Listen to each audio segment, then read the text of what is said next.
Silence! Now, after 5,000 years of waiting, I'm going to challenge you to a children's card game. Kingdom Hearts 1 had an impressive amount of success, and so a sequel was in the works not long after the first was released. Nomura had a few goals for the second game though, which complicated things somewhat. Firstly, he wanted King Mickey to be much more involved with the story going forward. Mickey ended the first game being locked, along with Riku, in the Realm of Darkness, meaning there would need to be a decent reason for him to get out and start being a major player. The second goal was that Nomura wanted Sora to start from square one ability-wise. Again, there would have to be a decent reason why Sora's power level would go back to 1 when he ended the previous game much stronger than he started. The answer to these issues would come in the form of Kingdom Hearts Chain of Memories, a game released in 2004 for the Gameboy Advance, developed by Square Enix and a mobile developer called Jupiter, who you may recognize from such timeless classics as Mario's Super Picross, and I'm sorry for this one, Nippon Daihu Team Aiko no 11? Yeah, we'll go with that. Game Boy Camera, and Picross E1 through 9. In Sirius, they also developed The World Ends With You later on, so I guess Square Enix enjoyed working with them. The game is pretty impressive from a technical standpoint, being fully rendered in 3D with fully explorable 3D worlds and action RPG combat, all on the Game Boy Advance. Amazing. Okay, I'm kidding, obviously. This 3D footage is from a remake of the game that was released in 2007 in Japan, and didn't get a release in the West until the Kingdom Hearts 1.5 Remix collection on PS3. The actual original version looked more like this. The presentation of this game is really nice. The art is smooth and pleasant to look at, and during gameplay it presents all of the information you need in an unobtrusive way. It actually is an impressive feat for the GBA, especially when you consider there actually are full motion videos in this game at the beginning and end. However, it is much easier for me to record and talk about the 3D version titled Chain of Memories, so let's discuss the differences between the versions. Firstly, and most obviously, the game is fully 3D, just like Kingdom Hearts 1.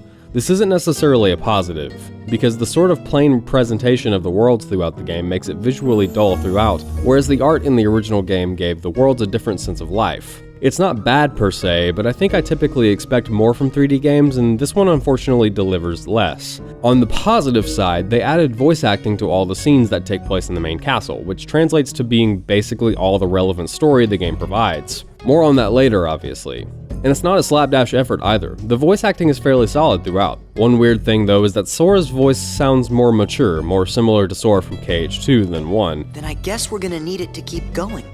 So you're from another world? This is because his voice actor, Haley Joel Osment, grew up and couldn't do the voice the same way anymore. This game was localized about 10 years after the first game came out, so that's fair, and I'd rather have this than have Osment attempt to put on a more childish voice and it come off sounding forced. They also added triangle commands to combat, a few new bosses, some other new gameplay elements, balance changes, and perhaps worst of all the changes, AXEL doesn't say hell anymore. That was kind of a weird inclusion anyway. What they didn't change was the story. In fact, they improved some of the dialogue so it would read better. That, on top of the voice acting, is why I chose to look at the game through this lens rather than the original. I'll bring up the original occasionally as it's relevant though. That's enough chatting though, let's talk about the game. The game opens with a collection of cutscenes from Kingdom Hearts 1 over the remixed version of Simple and Clean. Not much to say here. This installment picks up exactly where the last one left off. Sora, Donald, and Goofy were walking down the grassy pathway, primarily trying to find King Mickey and Riku. Now, Sora wakes up and is met by a man in a black cloak. He tells Sora, "Along the road ahead lies something you need. In order to claim it, you must lose something that is dear to you." We see a little blonde girl drawing a castle into a notebook, and that same castle appears before the trio, which they then enter. Something told Donald the king would be here, and Sora had a similar feeling, that all of their best friends were at this castle. When the dark cloaked man appears again, Donald tries to strike him with some magic, but nothing seems to work. The moment you set foot in this castle, you forgot every spell and every ability you ever knew. Well, that's one goal of this game checked off. Man, we're making record time here. Sora goes through the door, using the card the man gave him to open the door. On the other side, Traverse Town appears. Sora realizes that Donald and Goofy are missing, and the man takes this opportunity to give a tutorial. So, let's take a look at a quick gameplay overview. Firstly, effectively replacing the command menu from KH1 is a deck of cards which serve the same purpose. The difference being that your actions are limited now. You've only got so many attacks, spells, and items in your deck, and they have to be conserved to a degree. Pressing X over the card will play it, and it will be lost, essentially discarded, until you reload your deck. Reloading takes time, and the amount of time it takes increases the more you do it, up to a max of 3 reloads per battle. While reloading, you have to stand still and be completely open to enemy attacks. You can stop at any time without losing progress though, so you're not completely out of luck. Cards are more versatile than that description implies though. You can also stock up to 3 of them at a time and play them all at once. If the 3 cards meet a certain criteria, they won't simply play out in a sequence like a combo, they will actually perform a special move like Sonic Blade or higher level magic like Blizzaga. These are called slates, and I know that it's probably supposed to be pronounced slights, like sleight of hand, but slate feels better, so whatever. If you want it pronounced slight, you can make your own video. Slates tend to be more powerful but come with a caveat. The first card in every slate will be lost for the duration of the battle. There are ways around this, but we'll get to that later. Only 1 card or slate can be in play at once, from anyone in a battle. So how does the game determine whose card is at play? Every card has a number 0 through 9.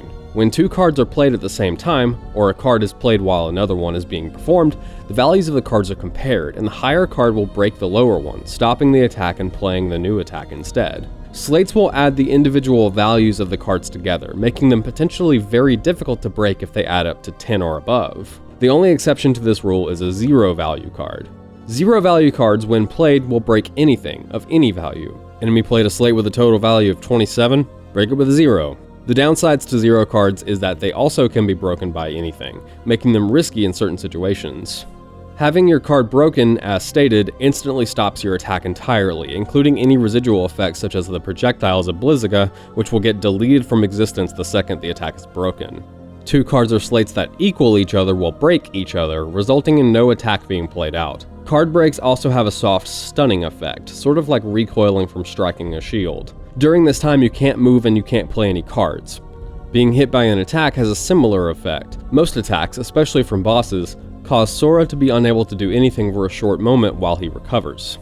Now, given that this is still technically an action RPG, you can also move around and dodge, and your attacks must be aimed to some degree, although the lock-on system from KH1 makes a return, meaning this is somewhat less important than most action RPGs. The actual physical moving around in this game is somewhat understated in general because the card system makes some defensive actions you can take less important. Dodging is obvious because any attack in the game can be broken and stopped outright, meaning dodging is the most risky response to an attack in most cases. Physical attacks also have a magnetic effect, pulling you way closer to the enemy you have targeted in most cases, making movement and aiming even less of a concern. This works largely because the focus is on the cards this go around, but it is nice that dodging can still be used as a response if proper breaking of cards isn't available for whatever reason. There's more to the combat, but we'll come back around to that. After the tutorial teaches the basics of combat, Donald and Goofy show up, revealing that they are allowed to be around for the story bits, but not directly available for combat. There are friend cards that show up periodically containing Donald and Goofy's abilities,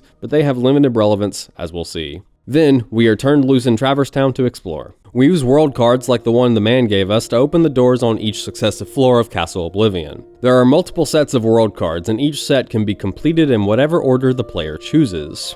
Every world we go through in this game, which will be every world we went through in the first game, will play out in almost exactly the same way, with a few exceptions. You'll get an opening cutscene upon entering the world, then you'll have 2 cutscenes that progress the plot which must be traveled to, followed by a 3rd cutscene, a boss, and one last cutscene to wrap things up before going back to Castle Oblivion for a bit.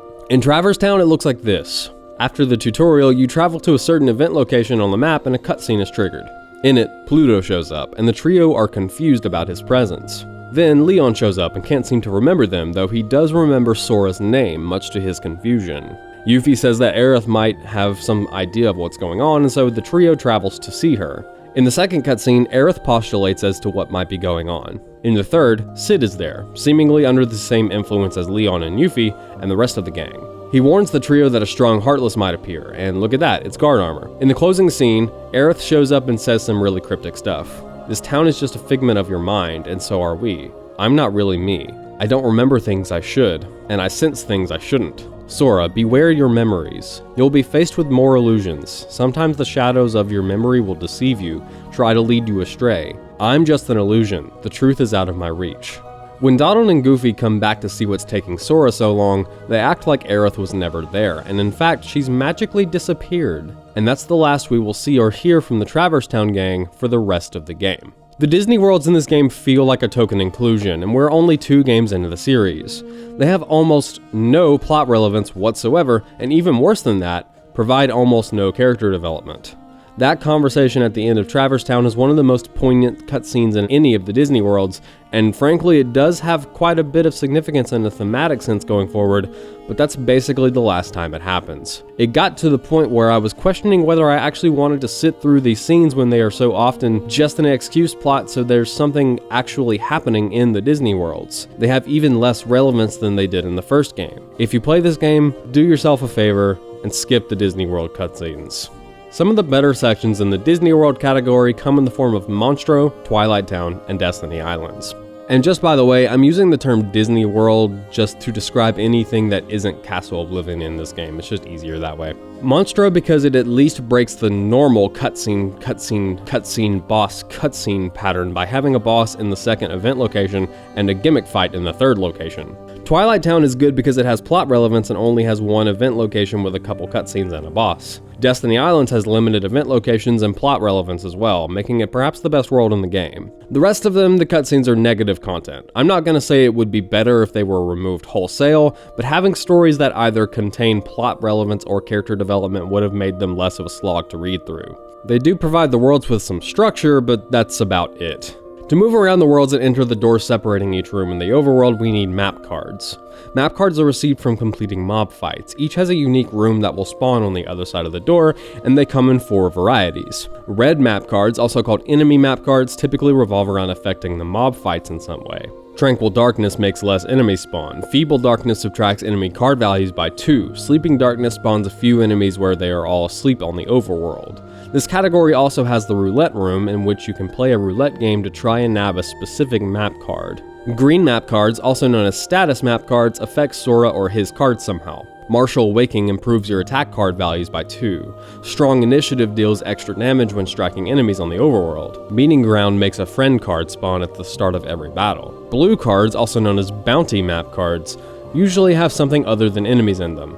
Calm Bounty has a single treasure chest. Moment's Reprieve has a save point. Moogle Room has a Moogle shop. Each of these rooms has a set layout depending on which world you're in. For example, every time you use a strong initiative card to open a door in a world, it will look exactly the same, even have the same enemy spawns throughout. Furthermore, each card has a room size and heartless presence on a scale of 0 to 3 stars, 3 being the largest size and the most heartless respectively. The final category is key cards. They are gold and they are how you unlock each event location.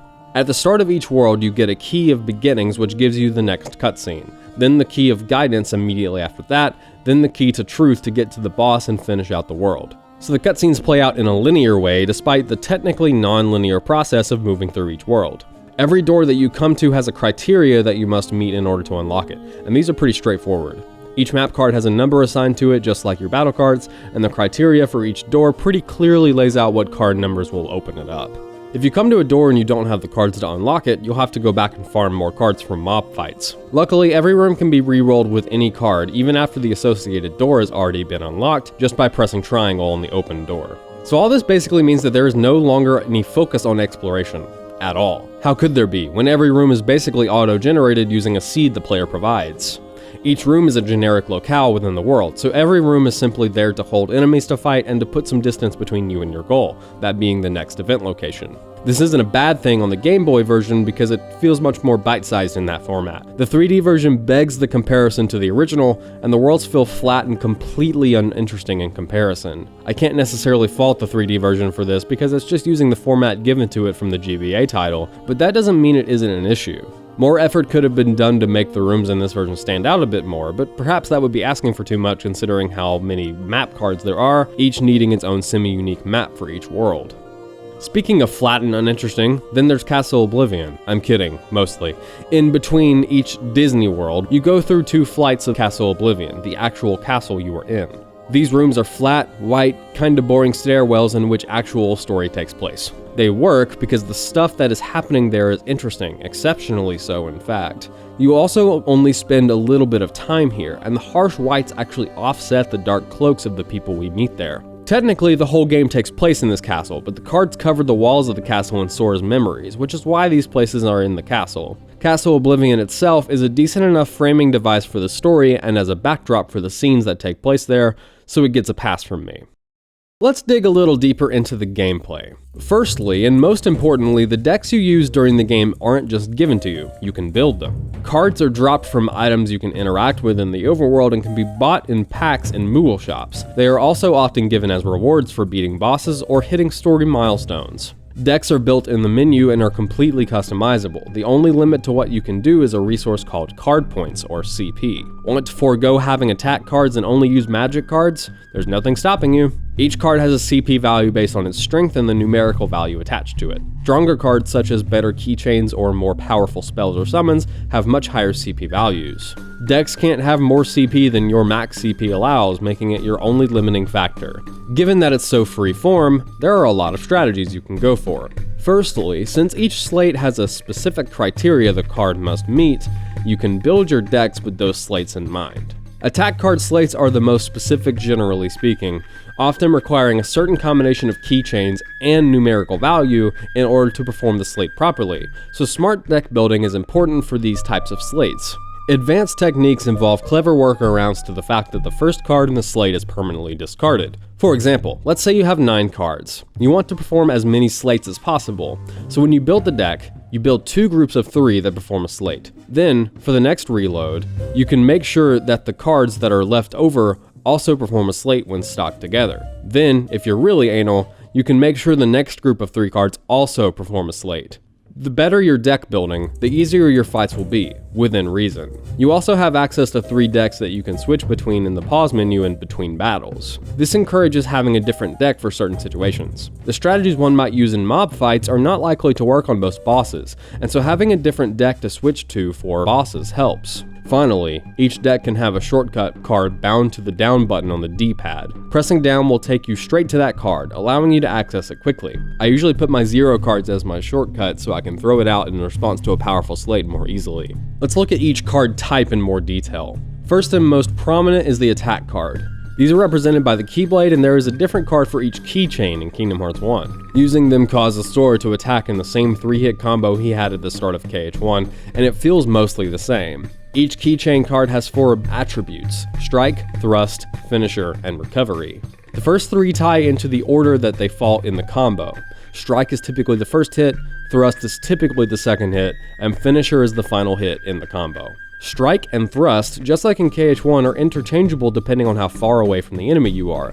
Sora will typically close the gap with a Thrust if he is at a distance. This means that each keychain has a certain combo step that they excel at. For example, the 3 Wishes keychain has a C+ in Strike, a D+ in Thrust, and a B in Finisher. That means it will perform exceptionally better as the finisher in a combo rather than the thrusting attack. The One-Winged Angel has a C in both Strike and Thrust, but a star in Finisher, meaning it will deal much more damage as the finisher of a combo than any other step. So, if you're building a deck based around 3-hit combos and you want to get really anal about it, you put cards in an order such that you are utilizing these attributes effectively. The final attribute, Recovery, dictates how fast you can recover from a card break. The Fairy Harp, Diamond Dust, and Starseeker all have perfect recovery, meaning they are prime candidates to be your 0 cards, so should your card get broken after you use it, you can get back in the fight much faster. Magic functions practically the same as KH1, except larger spell tiers are much easier to access this time around. Firaga, Blizzaga, Thundaga, they can all be accessed by simply stocking 3 fires, blizzards, or thunders together.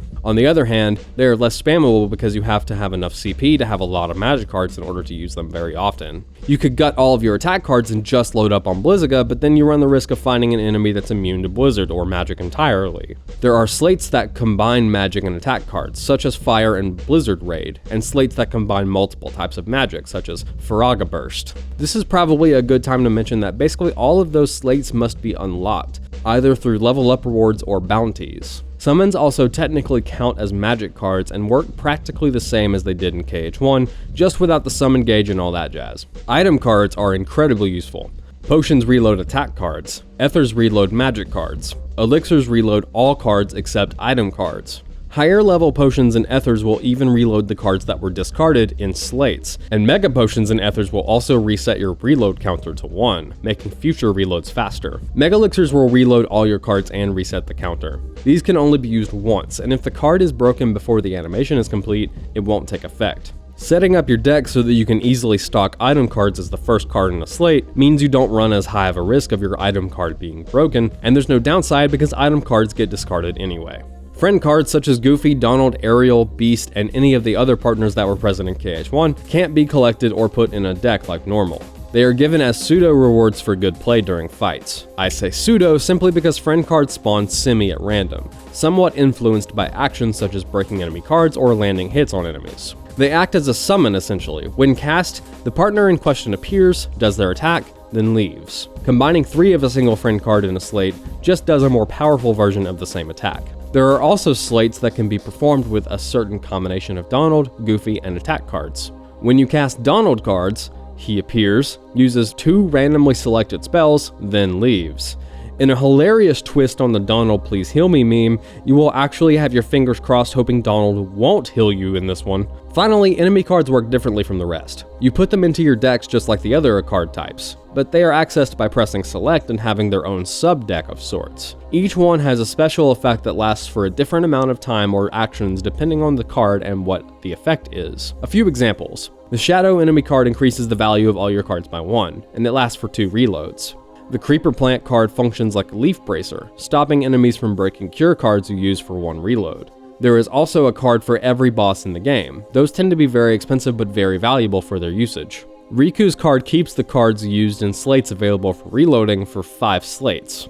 Maleficent Dragon sacrifices reload speed to power up attack cards for 30 attacks. Hook gives you the second chance ability from KH1 and lasts for 3 uses of that ability. One of the most insanely powerful boss cards is Jafar, which stops enemies from breaking attack cards and attack slates you use for 20 attacks. So that's most of the combat elements discussed. Now let's talk about our enemies. Firstly, mob fights are what you're spending most of your time doing, just like in KH1. Enemies appear on the overworld, and when you run into them, they bring you into a combat room where 1 to 3 waves of Heartless will appear. You can also strike them on the overworld with your Keyblade to deal a little damage and stun the first wave of enemies for a few seconds. The enemies themselves aren't randomly generated. The game pulls from around 3 or 4 different sets of waves for each world, which all play out in the same way each time they are pulled. Sometimes you'll have multiple waves of really difficult enemies. Sometimes you'll get 6 shadows, and that's it. It's all a coin toss. Enemies, generally speaking, pose no threat to the player. Their attack cards are usually low value and they can't play 0 cards or slates, so they are easily dealt with. One notable exception to this rule is the Creeper Plant in Wonderland. Their cards have surprisingly high values and they use them pretty rapidly, making fighting with them difficult. Mob fights feel even less significant in this game than in the first one. They mostly feel like fodder so that you can level up and get more map cards. Most of the fun here comes in optimizing your deck so you can blast through the fights as quickly as possible. Boss fights, on the other hand, require a bit more focus to be successful at. In every Kingdom Hearts game, but especially this one, they can and should be broken down into 2 categories: Heartless bosses and human bosses.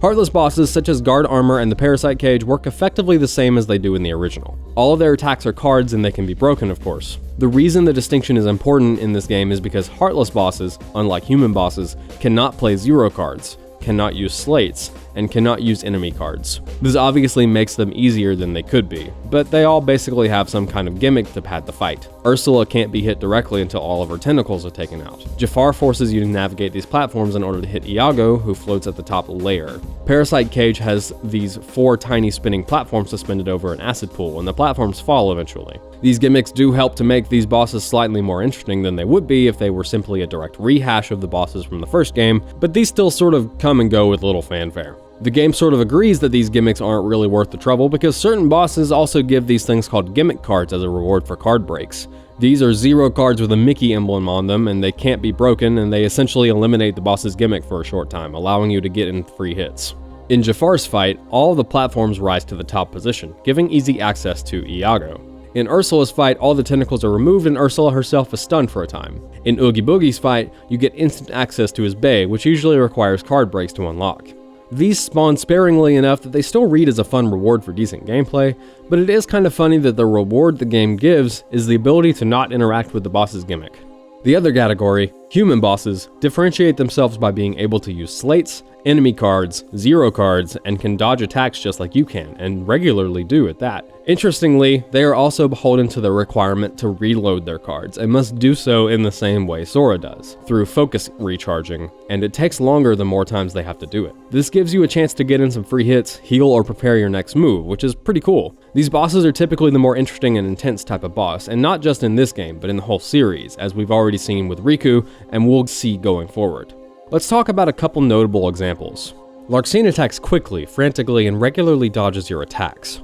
Many of her attacks can stun Sora, and they come at an intense speed that makes them hard to dodge. It's hard to talk about any specifics in this game because of the ability to break cards. If you're actually seeing her attacks play out in their entirety, you're debatably playing the game wrong. She also has a couple slates she can use. These are difficult to dodge but easy to break with a quick zero card since it takes some time for the damaging effect to appear. I also want to bring up Riku's fight, which you do 4 times over the course of the game with slightly different movesets each time. Many of his moves are the exact same as the first game, but there are some notable differences that seem to imply a focus on card breaking rather than dodging attacks in many cases. Take a look at this attack from KH1. Now, watch the same attack in Recon. You'll notice that Riku tracks Sora perfectly, making simply moving around it almost impossible, whereas it was the primary way I dodged that attack before. You can still dodge it with a dodge roll, but it does imply a difference in focus in this game, where dodging is a last resort if you don't have an answer for a move your enemy makes. There's a couple more battles that I want to discuss, but for now let's go over the RPG elements. You still gain experience and level up, but in this one you have a choice to make every level. You can upgrade your health by 15 points, your card points by 25, or you can purchase a new slate every 5 or so levels. These slates range from utterly useless to game-destroyingly good. Speaking of that, now that we have a passing understanding of every game mechanic there is to discuss here, let's talk about how this system is utterly broken, and why that might not be a bad thing. Maybe. Slates are broken. That's it. That's the analysis. Watch this boss fight. This is it! Let's go! Let's go! Let's go!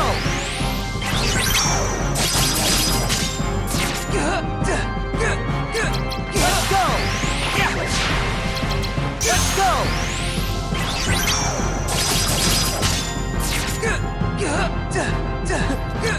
Let's go!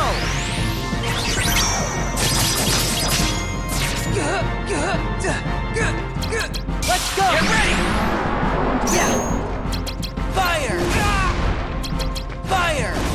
You gotta be kidding! Fire! Fire! Yeah! Heal! Back off! Let's go! Let's go!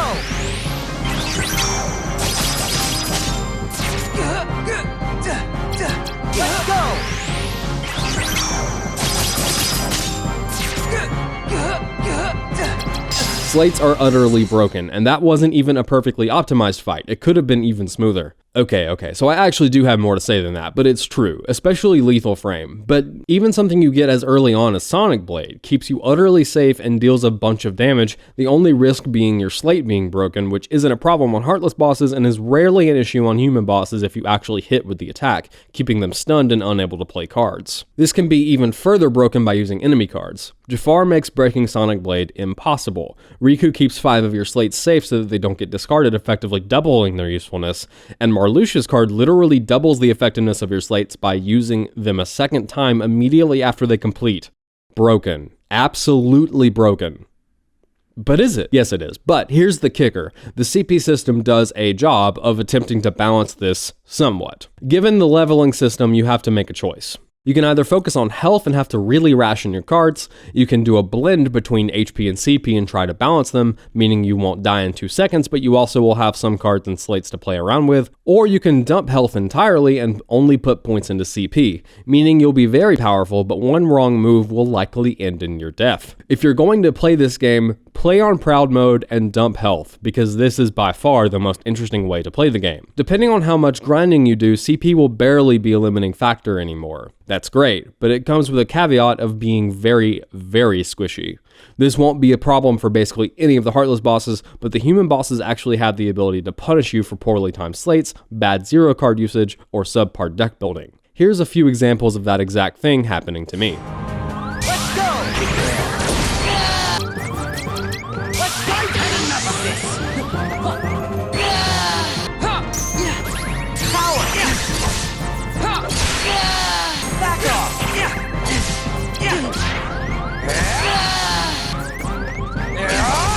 Being on a constant razor's edge is the only thing that keeps this game from being bafflingly boring, and I would argue that certain slates already force the game to dip its toe well into that particular pool. Once you get Lethal Frame, the game is effectively over. But here's the thing, I said that might not be a bad thing, and I mean it to a degree. That's because this game is a deck builder first and an action RPG second. Deck builders as a genre are all about finding the best way to synergize your cards so that you can wipe the floor with the competition without much effort. The tedium and difficulty early in the game is paid off by finding that one overpowered combination of cards and seeing the notable difference in your ability to conquer challenges. There are 3 reasons why this works in this game. Firstly, the really overpowered slates like Lethal Frame and Sonic Blade are presented to you in exactly the same way as the other ones, meaning you must figure out for yourself which ones are actually useful. Second, the slates that are useful in bosses are typically almost useless in mob fights, meaning you need to be paying attention to recognize the power of some slates depending on your introduction to them. Third, the game is pretty short.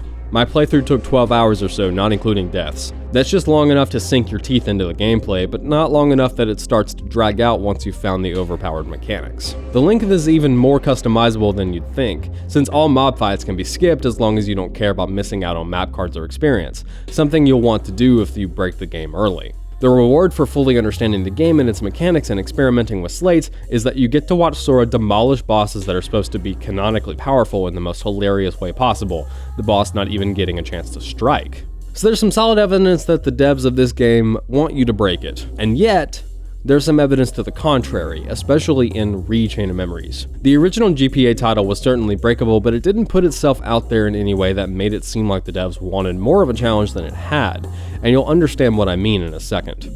There were 2 bosses added to Chain of Memories. The first being a fight with a character named Marluxia, who was the final boss of the original game, but a new third phase was added to the game. In it, Marluxia has some phenomenally interesting moves. He has a move called Doom, which demands you break 6 of Marluxia's cards in a warlike game, or he kills you outright. He also can use Whirlwind of the Void, which takes all your cards and scatters them around the field, forcing you to pick them up, completely destroying your deck and leaving you open to attacks. All of these mechanics are fascinating. They use the card system in a unique way that wasn't present in the original game. They challenge you on different aspects of the combat than your deck building and preparation. Marluxia even auto-stocks these slates, meaning that you have even less time to prepare for the attack than usual. The devs broke their own rules on how stocking works in order to make the boss more interesting and difficult. That's against the rules, isn't it? Screw the rules, I have money. And yet, the boss is still completely broken by things like Lethal Frame, a slate these devs added themselves. Why would the devs add these interesting and engaging mechanics and then fail to actually allow the boss to use them? To be fair, this game was not developed by the original KH devs. Obviously, I already said that Chain of Memories was developed by Jupiter, but even the 3D remake was made by a different team from Square Enix than KH1 was. The history of the company's various in-house development teams is kinda complicated, so let's keep it simple and say that Chain of Memories was developed by Business Division 3, also known as Osaka Team. These guys worked on a bunch of wrestling games and some other things on the PS2 before being contracted to make a Kingdom Hearts game, at the time titled Birth by Sleep, which was going to be released for the PS2. At some point during development of that game, Nomura asked them to also work on a re-release of Chain of Memories for the PS2, and that's how we got what we have now. At this time, Osaka Team's experience with combat systems like this was limited, so some mistakes are understandable. What's interesting to me is that they could have just repackaged Chain of Memories in a 3D format and made off with a solid game, but they actually did want to make some changes to make this version stand out somewhat. Unfortunately, the changes they made betray their lack of understanding of the core design philosophy that needed to be present to make these changes work. Let's look at the other boss that was added in this version of the game. Zexion gets a fight in Riku's story. Yes, Riku has a story here, we'll get to that. Again, he's got a few interesting things he can do to mess with your cards. Firstly, he'll start randomly screwing with your deck, cycling through and stealing cards. Secondly, he'll use those cards against you, and spawn energy fonts that you must break in order to get your cards back. His last trick is to put a dummy 0 card at the top of your deck, which stuns you when played. Again, excellent ideas that play with the card system in some interesting ways. And yet, this battle feels like it's over before it begins thanks to the sheer power of Riku's slates, which he has access to for the whole battle.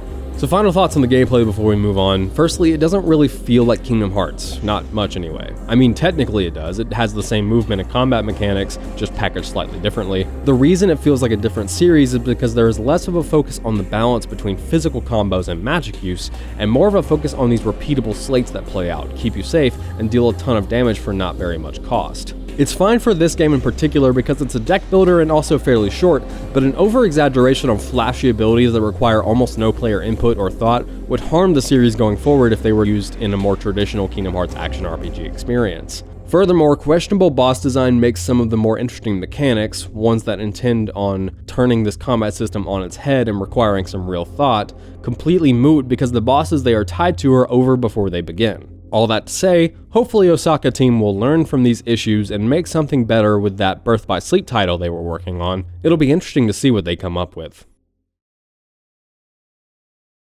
The story of this game is primarily told through the cutscenes which play out in between floors in the Castle Oblivion stairwells. It starts out normal-ish, but once we learn what Castle Oblivion is doing to our heroes, things get a little iffy. Sora, Donald, and Goofy begin regularly losing memories, things that pretty much just happened in terms of time frame, like the name of a hollow bastion or even its existence entirely. Meanwhile, scenes with these people in black cloaks occasionally happen, who we learn call themselves the Organization. One of these men, AXEL, greets the trio after they return from Traverse Town. You will need to follow your memories. Trust what you remember and seek what you forget. Then you will find someone very special. You mean King Mickey and Riku? You will just have to give some more thought to who it is that's most important to you. Our most precious memories lie so deep within our hearts that they're out of reach. But I'm sure that you can find yours, Sora. You have lost sight of the light within the darkness, and it seems that you've forgotten that you forgot. The light within darkness? What does all of this mean? In the next world, Wonderland, the Queen is angry because her memories were stolen and blames Alais. Sora takes the blame to save her and they escape custody soon after running into the Cheshire Cat, who has some choice words for the group. Try hard to remember and your memory might lie to you. Later, when the group runs back into the Queen, Alais lies and convinces her that the Trickmaster, the boss they just defeated, was the real thief and that the Queen sent them to eliminate it. Essentially, Alais is gaslighting the Queen into believing something that didn't happen.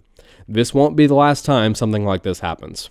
The trio continues to try and remember Hollow Bastion, but it seems even less likely than before. Sora does remember turning into a Heartless and Kairi saving him, but he doesn't remember it happening in a castle. Unfortunately and strangely, Jiminy's journal is blank, offering no help to the trio. Sora postulates later that they are losing their memories, but Goofy says they'll never forget the important stuff, like their friends. Sora later agrees with him.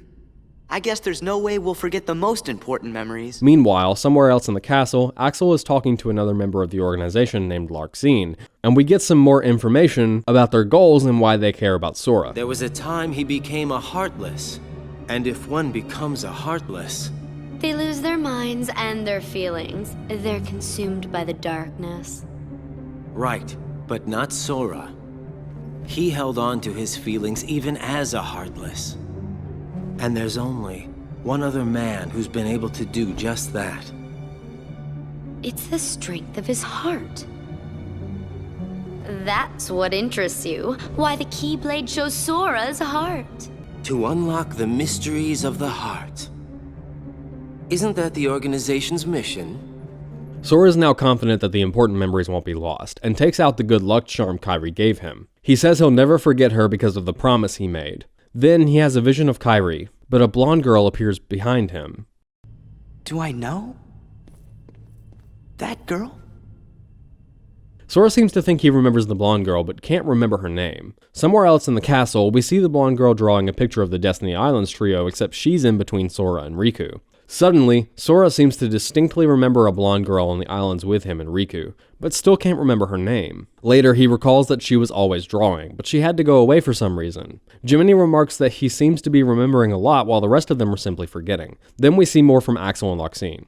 She's going to go have fun with Sora, but AXEL is worried about her breaking him. He makes a remark about overthrowing the organization, and she says to keep it under his hood. He then reveals under his breath that she should have done the same, implying he just figured out that there is an insurrection planned. Later, Loxine confronts Sora.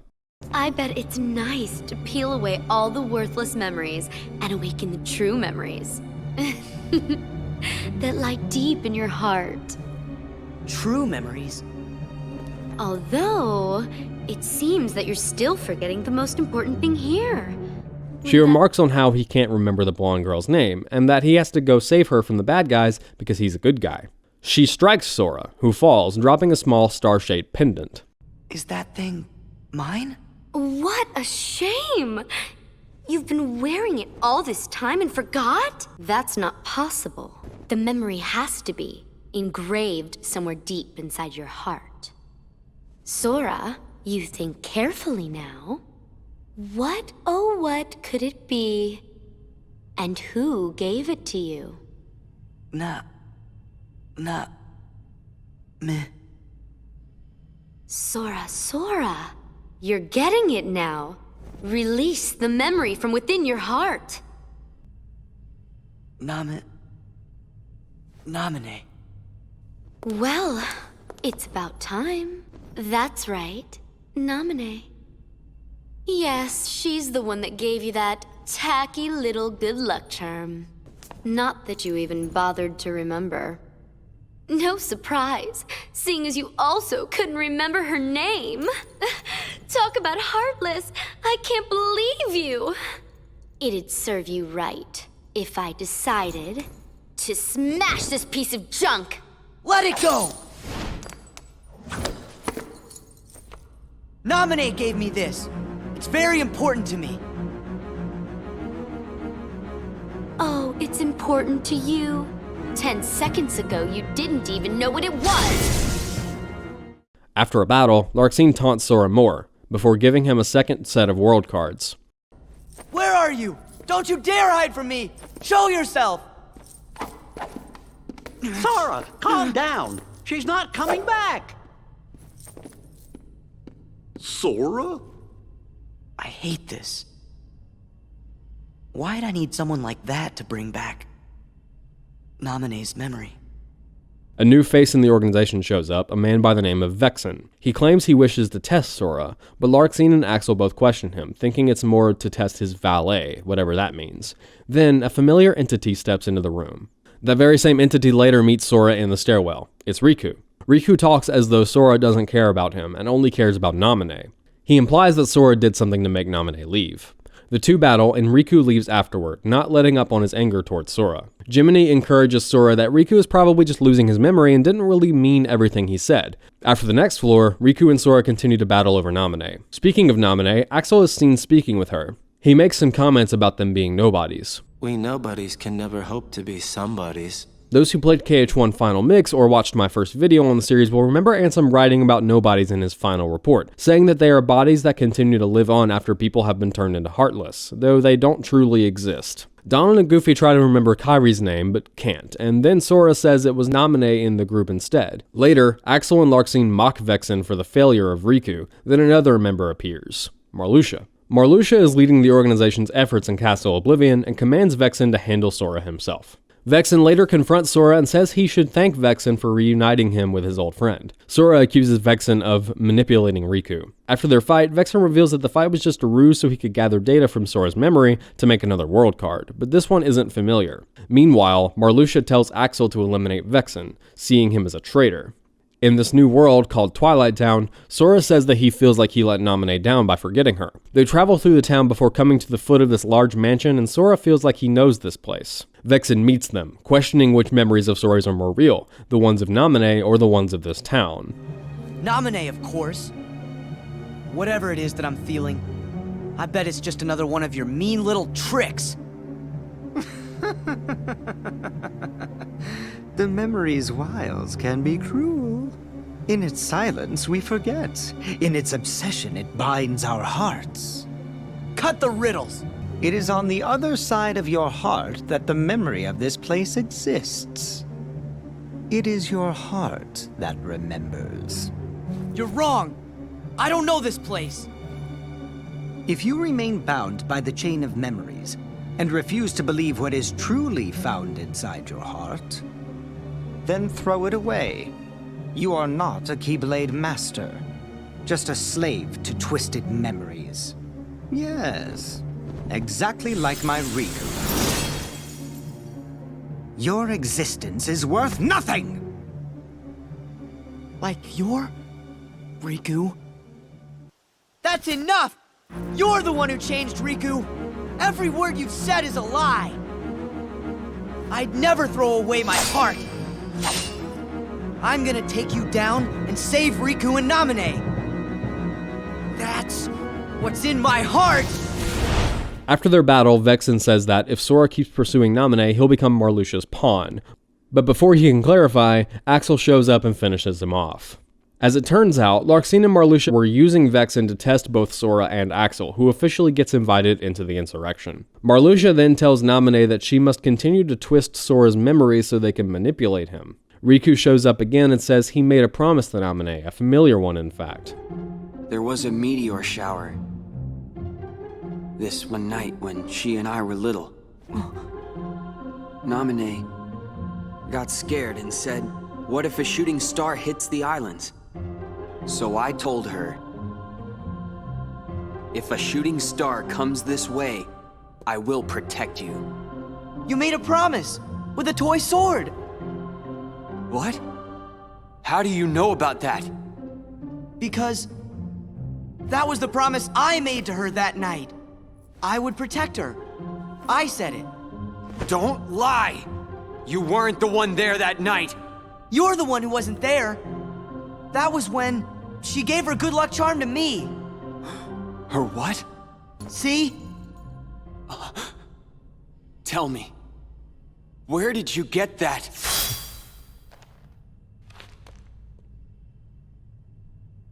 Sora. Good try. Huh? That must be a fake. I've got the real one right here. Well, 2 of them? Fake should be destroyed! After the battle, Riku's good luck charm turns into a new world card, this time of Destiny Islands. Sora runs forward, but Donald expresses concern about what's going on between Sora and Riku. Let's just keep moving, okay? It doesn't matter. It does matter. How can 2 of you have the same memory? You can't both be right. I'm wrong. Fine, then don't believe me. That's not what he meant. We're just kinda worried. Then let's ask Namine. That should clear it up. Look, we don't have time to sit around, so let's go! Sora, what happened to you? What's that mean? Well, you always get real touchy when it comes to stuff about Namine. But before we came to this castle, you didn't even remember what her name was. Now Namine's the only thing you talk about. It doesn't make sense. Maybe you should just slow down and think ahead about some of these things. Think ahead? What is the matter with you guys? Do you want me to abandon her? No, that's not it. Then do whatever you want. You can lay back and take a nap for all I care. I'm going to find Namine. Sora!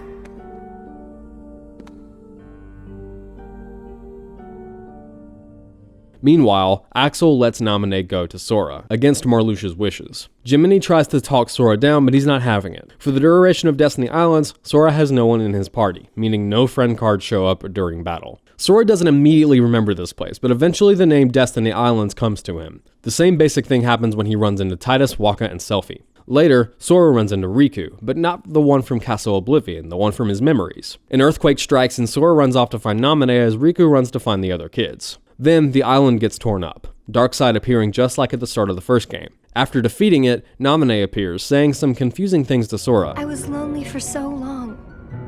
I just couldn't bear it anymore. So I called out to your heart and had you come all the way out to this place. You came for me and I'm so happy, but to your heart I had to. Don't worry. I'm here because I promised that I would protect you. Sora. Thank you. And I'm sorry. I'm not supposed to be in this picture. That's true. Naminé? That isn't me. I'm not there. I don't really exist inside your heart. I don't exist in anyone's heart. I never have existed anywhere. What are you saying? What's gotten into you? Weren't we inseparable? Always together? But then you had to go away. I came here so I'd never lose you again. Was it really me you wanted to see? Of course it was. I know I've forgotten a lot of things in this castle, but never anything about you. Look! You gave this to me, didn't you? You have it. My good luck charm. No, Sora! You can't believe me! What am I supposed to do? Think, Sora. Think just one more time. About who's most special to you. Call out to that piece of memory that glimmers faintly deep inside your heart. No matter how far away the light gets, your heart's voice will always reach it. Who's most special to me? That's an easy one. It's you, Namit.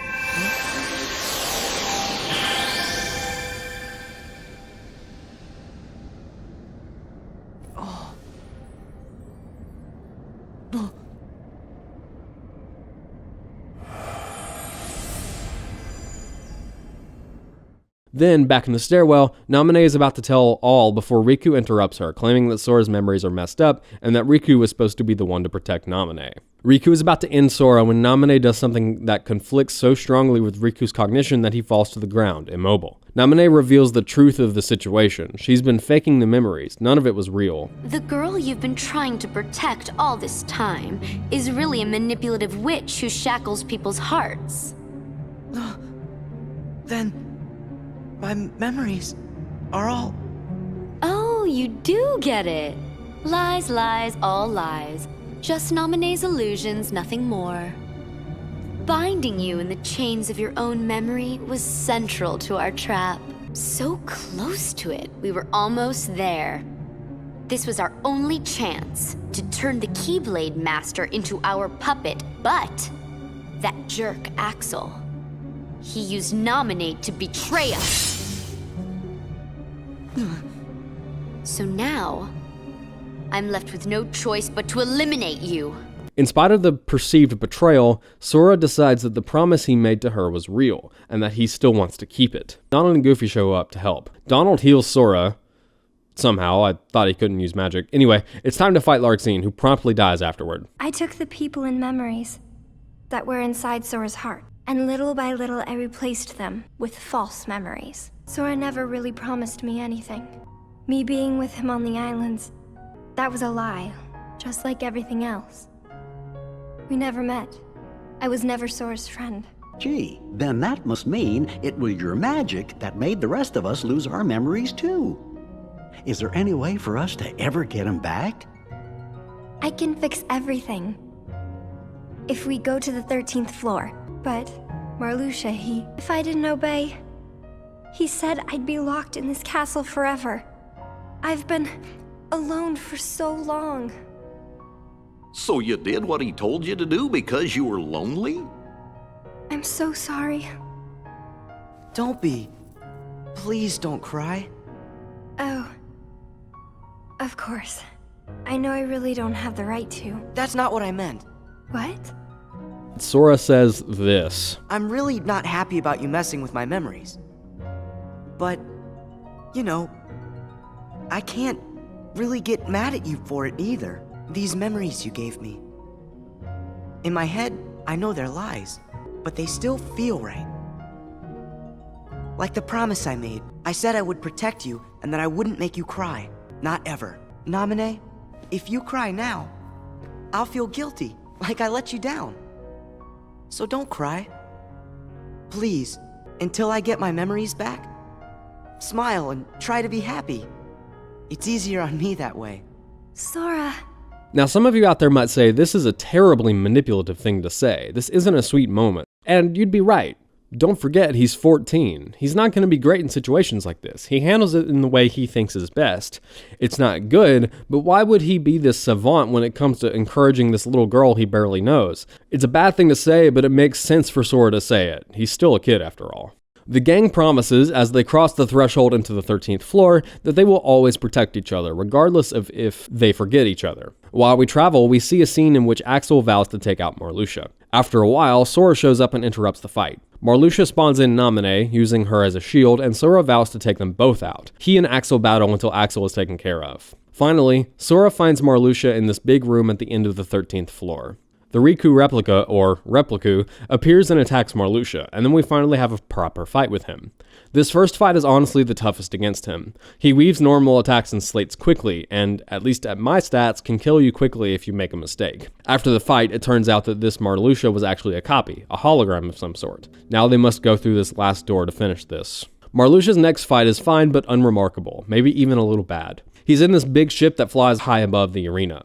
He never comes down from there, and so many of your slates will be useless against this boss. Lethal Frames, Sonic Blade, Shrike Raid, and all its various alternatives. None of these will affect him. If your deck is specifically built for these slates or many others, you have to awkwardly flip through it in the middle of combos in order to even attack properly. While I think forcing players to use different strategies by making their typical ones obsolete is typically a good thing, I don't know that this was the way to do it, especially since you can't change decks between this fight and the next one, which is a much more traditional fight. I don't know, it's just kind of lame more than anything. He also doesn't use slates, meaning it's a phenomenally easy boss too. So, whatever. Then, the final Marluxia fight, which we spoke of earlier, takes place. After it, Marluxia dies, and everyone is together on the 13th floor. Repliku walks off, resigned to his fate after some encouragement from Sora. Naminé now explains what she must do in order to restore their memories. When you remember one thing, that leads to remembering another. Our memories are connected. Many pieces are linked together. Like they're in a chain that makes up each of us. I don't actually erase any memories. Just take apart the links and rearrange them. You still have all your memories.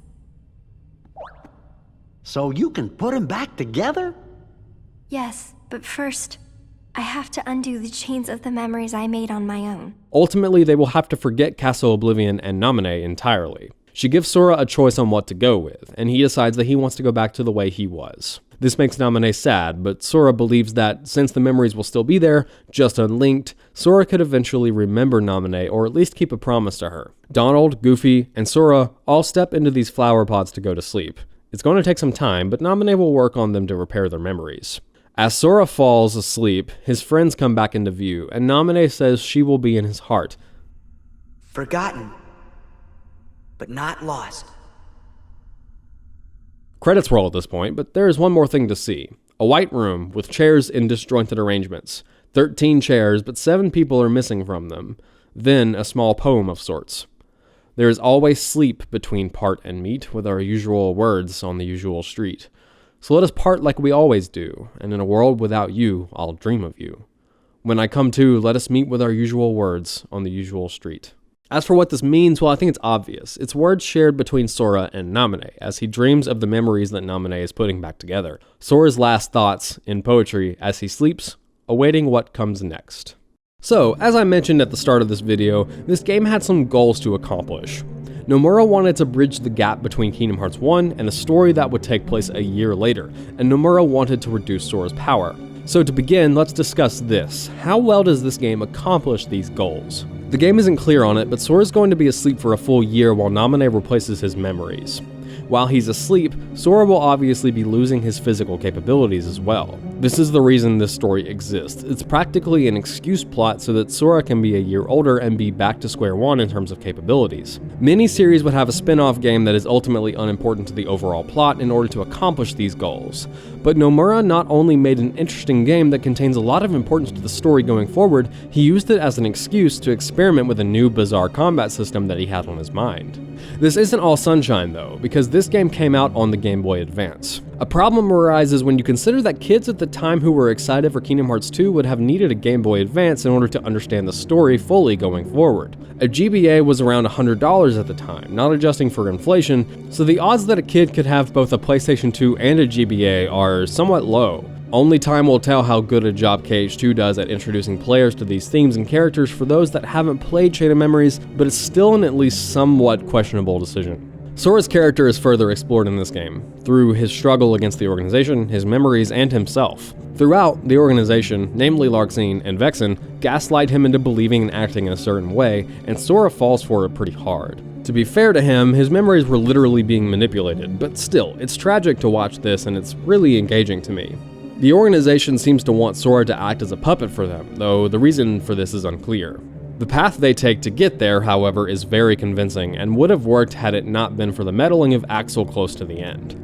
This story is wildly captivating, the villains almost win, and it's a great change of pace for games of this style, to have a villain or group of villains that really seem like they are mostly in control of a situation. Watching Sora deal with all of it is so captivating to me, especially his meltdown right before Destiny Islands, which even has gameplay consequences in that you don't have Donald or Goofy to help you for the duration of that world. Naminé is a tragic character, and the organization using her and manipulating her to further their goals just makes you hate them even more. I love how she reacts to Sora's decision to go back to normal.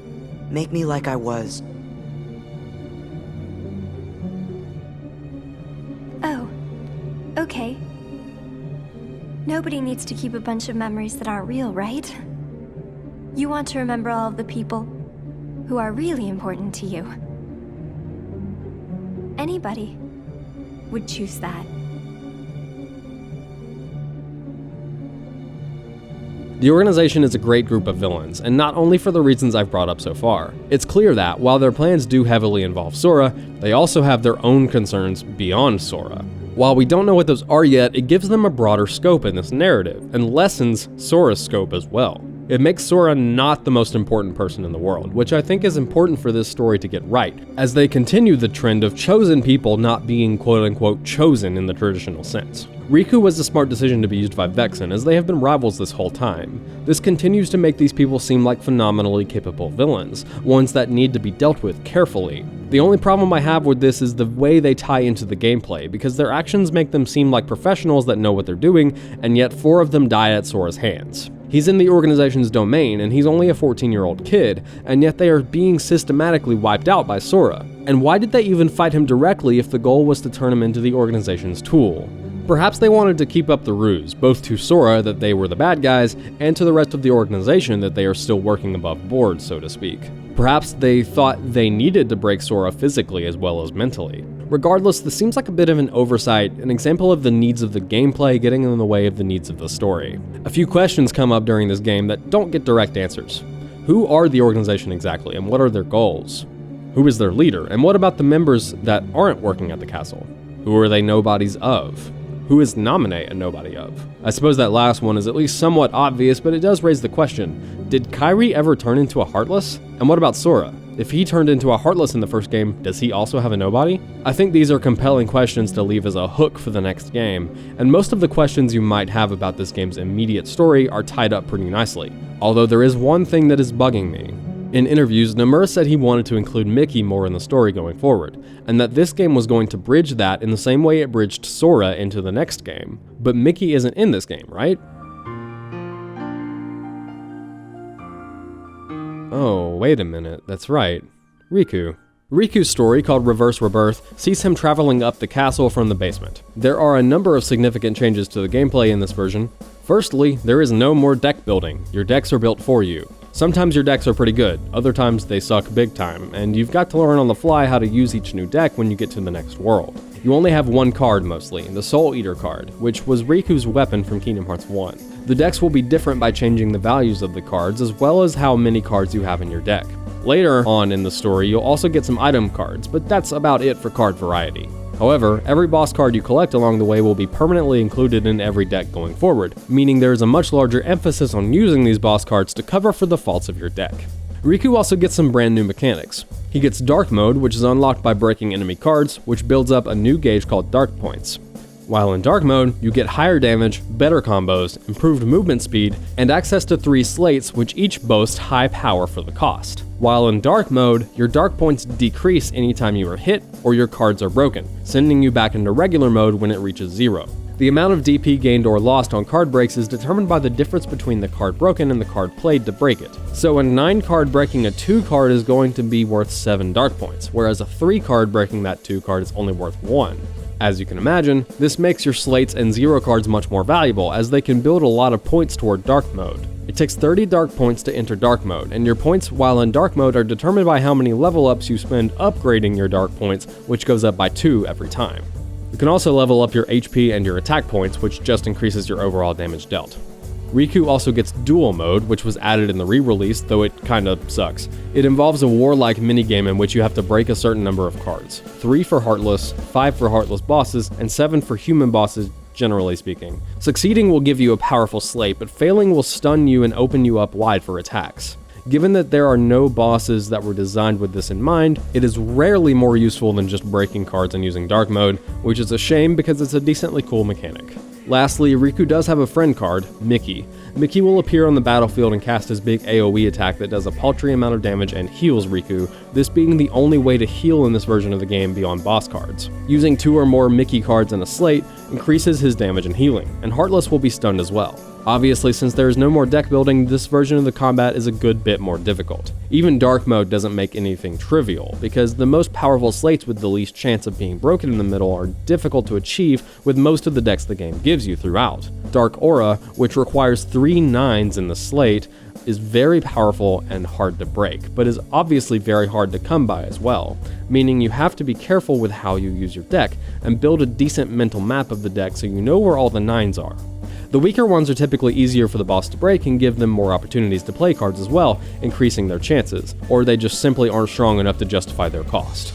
You go through every Disney World again, except this time without any cutscenes. It's just a straight shot from the start to the boss. This is a good thing, mostly because the Riku story doesn't overstay its welcome or have any fluff. If it did, it would be difficult to get through, because after you've already done around 15 hours or so of this combat and this style of exploration, it's already getting a little grating. There's even a good story reason why no one is in these worlds except the bosses, but we'll get to that in a second. Note that this means you fight every Disney boss from Sora's story again, and the only difference being that you're playing as Riku, obviously. They're pretty easy though, so it's not hard to just blow through each Disney world without much thought. It's the human bosses, again, that are engaging.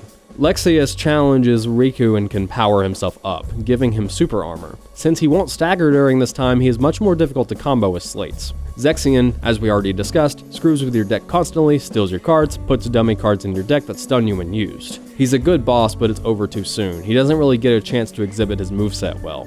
Finally, Ansem pulls up the end of the story and he's even more traditional. No screwing with the deck, no meddling with your controls or forcing you into minigames, just a straight test of skill. He's probably the hardest boss in the game too. If you don't break one of his cards before using a slate, he's liable to guard against all the damage, ending in you wasting the slate. And he can take you out quickly if you give him the chance. It's the only time in this whole game where it feels like the combat was actually used to challenge the player in an engaging way. And while I think that's okay for Sora's story because it's more of a deck builder anyway, Riku's should have been this type of thing. Just this type of thing. But only one boss in the lineup even gets a chance. Ah well.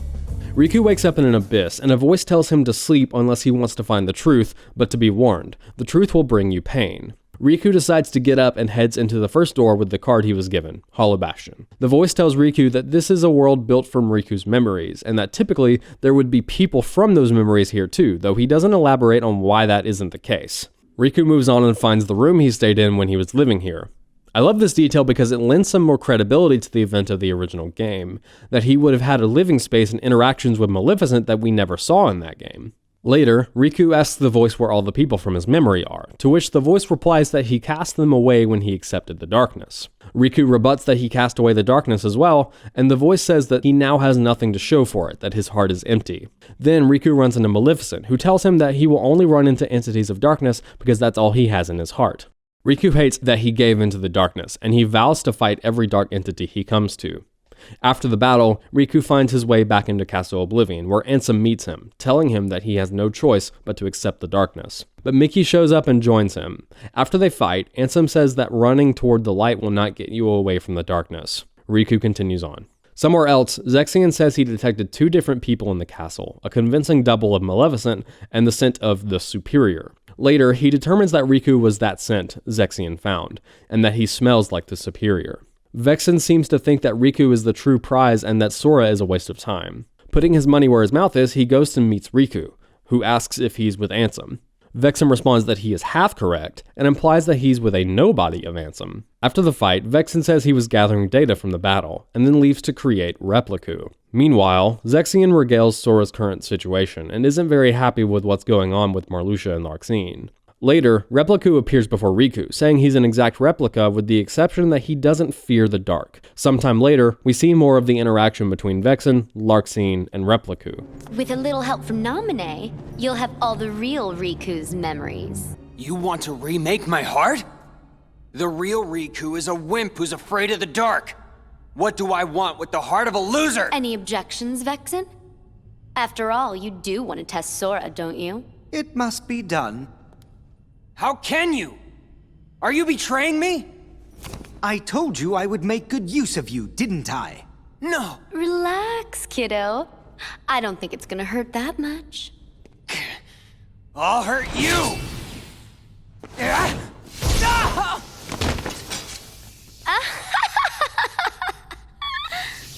Stupid little toy. Think you could defeat me? Where would you ever get a thought like that? But look on the bright side. Along with everything else in your head, Naminé will erase the memory of me knocking you flat. Then, while Larxene is talking to Naminé, she confirms some suspicions about Naminé's origins. Just do a good job rewriting Sora's heart, then you can actually be somebody, and no longer just Kairi's shadow.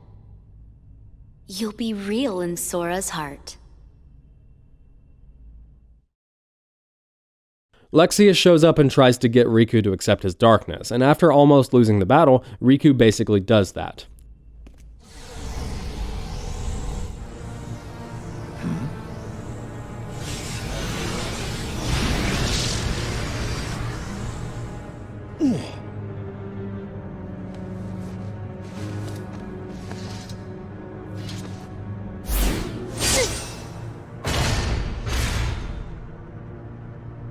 Too slow. You are the superiors. Forgive me, Zexion. This was a fight I should not have started. Ansem tries to consume Riku, but Mickey shows up and protects him. Later, Axel shows up to talk with Zexion, saying that Marluxia is next in line to be taken down by Sora. Zexion is planning on eliminating Riku and asks Axel how he got the data on Riku's home. Zexion then appears to Riku and tells him what's going on with Sora, and that they will be destined to fight. Sora's fate is to battle the darkness. He must oppose anyone who hosts the dark. In other words, it's you. If you don't believe the words I say,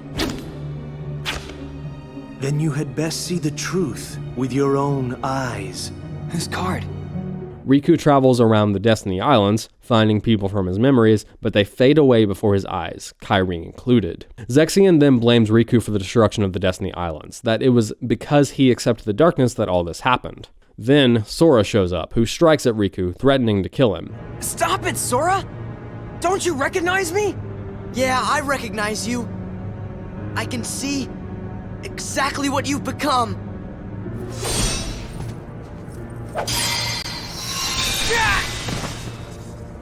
How can the light hurt you? Riku, have you really become a creature of the dark? You're not Riku anymore. You're just a pawn of the darkness. So be it. It's time for you to face the light!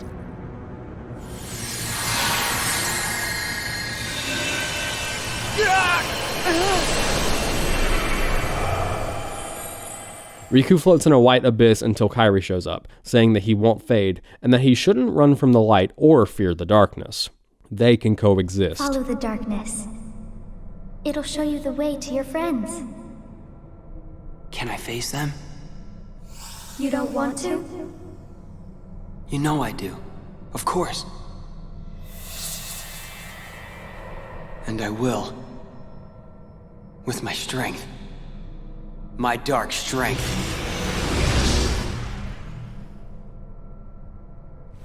Darkness!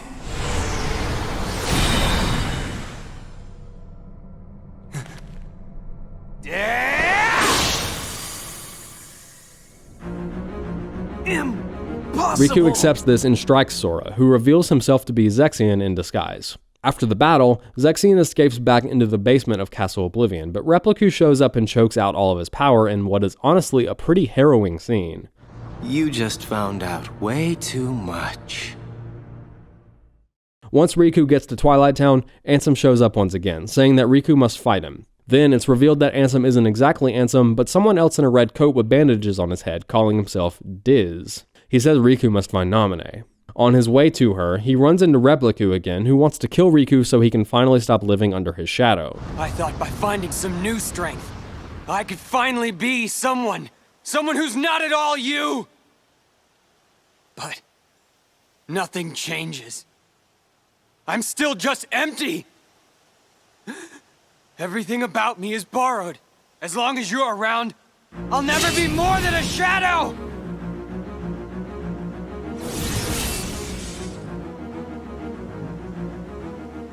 They fight and he loses, and as he is getting ready to fade away, he wonders where his heart will go. So, it's over. Death doesn't frighten me. Good riddance to a phony life. My heart was never real. I'm sure even what I'm feeling now is probably all fake. What are you feeling? What happens when a fake dies? One like me. Where will my heart go? Does it disappear? It'll go somewhere. Maybe to the same place as mine. A faithful replica until the very end. That's okay.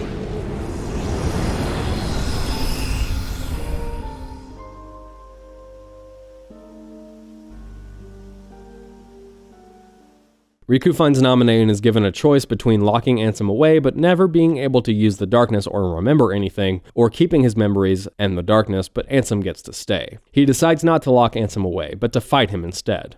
Diz shows up, acknowledging Riku's choice, and then gives him and Mickey organization cloaks. What's this? The organization will pursue you. Like a pack of hunting dogs, they will sneak up on you if they sense your presence. However, this cloak that is worn by nobodies will render their eyes and their noses useless. The ears, not so. They wear this to give themselves protection from being devoured by darkness. Is it clear? Even the organization cannot rule the darkness. Doesn't matter. I won't run from the darkness.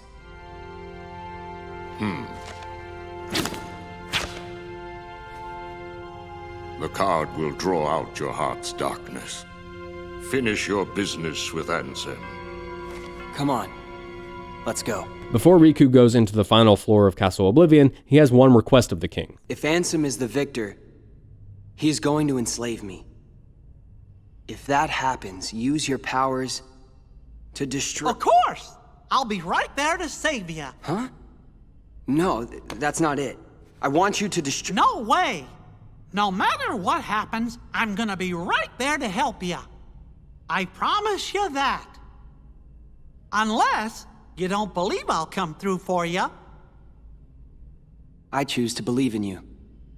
Always, Your Majesty. And I in you.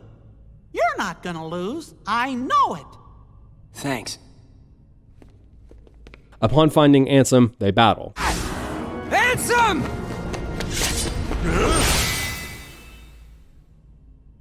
This is the end.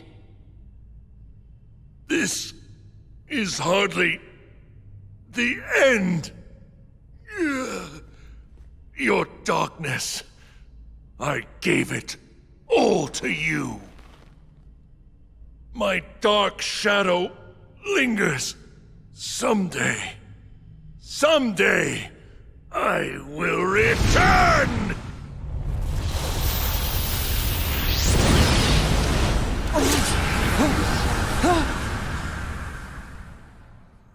Sora. Kairi.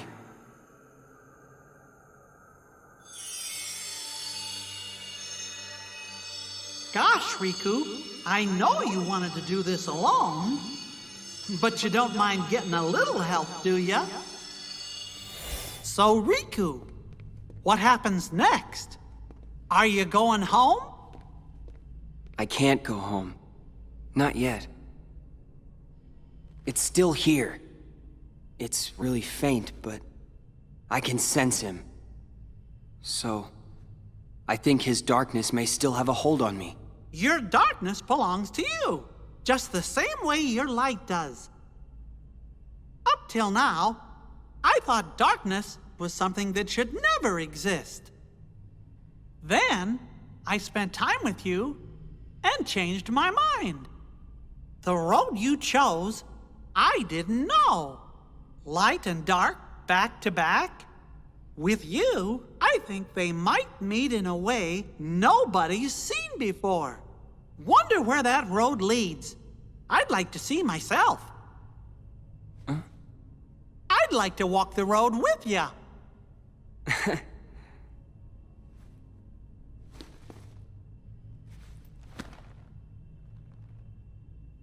Your Majesty, I'm really flattered. I don't know what to say. Gosh, Riku, you know you don't have to call me that now. We're pals. Fair enough, Mickey. When they run into Diz again, he gives Riku one last choice, the road to light or the road to darkness. Riku decides his own path, the road in between. When Diz asks if he means the road to twilight, Riku responds, No. It's the road to dawn. The end.